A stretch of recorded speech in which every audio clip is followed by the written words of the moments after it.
শহীদ আবরার পাহাড় থেকে শহীদ আবরার পাহাড়ের আগেও এবং পরবর্তীতেও যারা এই বাংলাদেশের স্বাধীনতা সার্বভৌমত্ব এবং গণতান্ত্রিক লড়াইয়ের জন্য শহীদ হয়েছেন সবাইকে শ্রদ্ধা জানিয়ে শুরু করছি। আমার বক্তব্য খুবই সীমিত।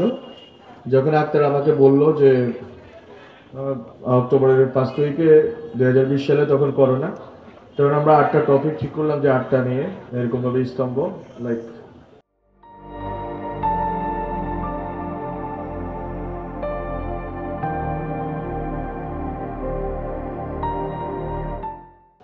ওয়ান টু থ্রি এরকম করে, এবং এটা সোজা একটা ছিল আমাদের জন্য, কিন্তু এই জায়গাটা যেহেতু গোলাকার আমরা এটা গোলাকার করে করা হয়েছে এবং ইটস বিউটিফুল। আই থিঙ্ক যারা কাজটা করছেন বুয়েটের যারা ছিলেন এবং যারা সরকারি স্থানীয় সরকারের ছিলেন কাজ করছেন তাদের সবাইকে ধন্যবাদ।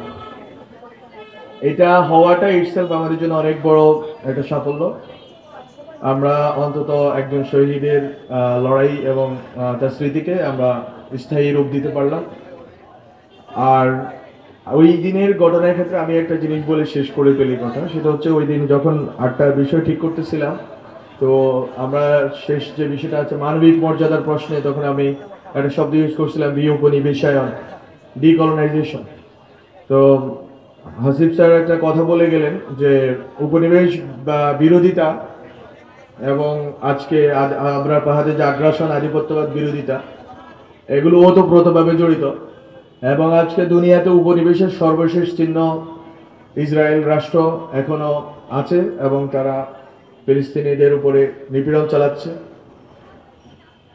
এই কলোনিয়ালিজমের ক্রাইসিসটাকে আমরা ওখানে অ্যাড্রেস করার চেষ্টা করছিলাম, কিন্তু এটা যে কোনোভাবে হোক শব্দ বেড়ে যাওয়া বা থাকে না যেটা সৌন্দর্যের জন্য হয়তো কেটে ফেলা হয়েছে পরে বা আমরা বাদ দিছি, সেটা হচ্ছে উপনিবেশায়ন বা উপনিবেশ বিরোধিতার চেয়ে গুরুত্বপূর্ণ আমার কাছে একটা চিন্তা মনে হচ্ছে। সেটা হচ্ছে বা এটা আমি মনে করি যে থিওরিটিক্যালি এটা এক্সপ্লোর করা দরকার বাংলাদেশে যারা চিন্তা করতে চান, কাজ করতে চান, অ্যাক্টিভিজম করতে চান। সেটা হচ্ছে কলোনাইজিবিলিটি, বা আমি আমার সোসাইটির ভিতরে এমন কোনো উপাদান আছে কিনা যেই কারণে আমাকে আধিপত্যের শিকার হইতে হয়, আমাকে আগ্রাসনের শিকার হইতে হয়, আমাকে উপনিবেশের শিকার হইতে হয়।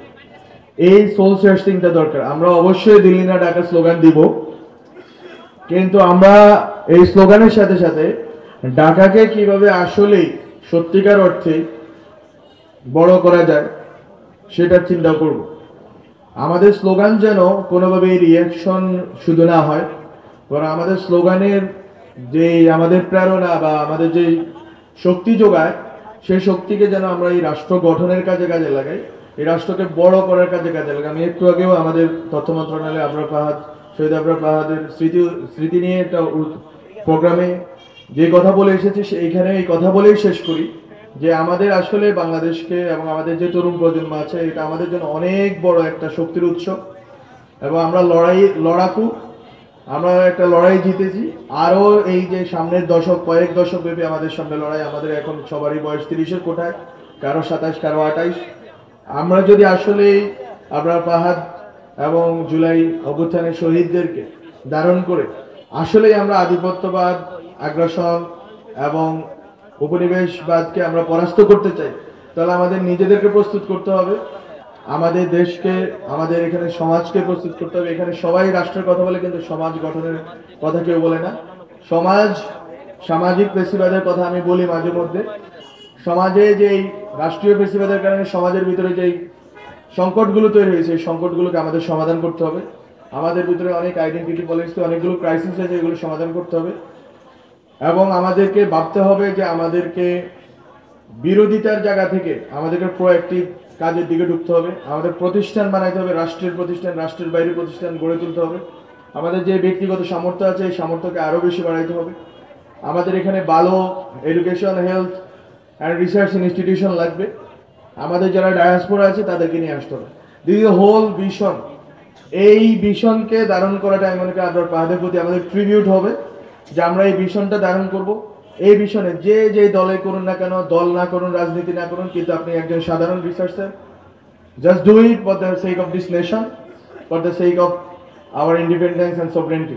So this is the call. I think আপনার ফাহাদ বলে গেছে আমাদেরকে, আমাদের জুলাই শহীদরা বলে গেছে, আমরা রিয়াকশনের বাইরে আমরা কিভাবে প্রোঅ্যাক্টিভ অ্যাক্টিভিজম, আমাদের উদ্যোগ এবং পলিটিক্স করতে পারি সেই দিকে ভাবার জন্য আমি অনুরোধ করব। আমি মনে করি এর ভিতর দিয়ে 8 স্তম্ভ যেই প্রস্তাবনাগুলো আছে, সার্বভৌমত্ব থেকে শুরু করে আমাদের যেই কথাগুলো আমরা বলেছি, গণতন্ত্রের কথা বলেছি, মানবিক মর্যাদার কথা বলেছি, আরও যে কথাগুলো বলেছি, এগুলো শব্দ সুন্দর, সবই আমরা জানি, কিন্তু এগুলোকে বাস্তব রূপায়ণ, বিশেষ করে আমাদের নদী বন বন্দর রক্ষা, এগুলো খুবই গুরুত্বপূর্ণ। নদীর কথা বলতে গিয়ে আপনার পায়ে শহীদ হয়েছে, আপনার পাহাড় শহীদ হয়েছে।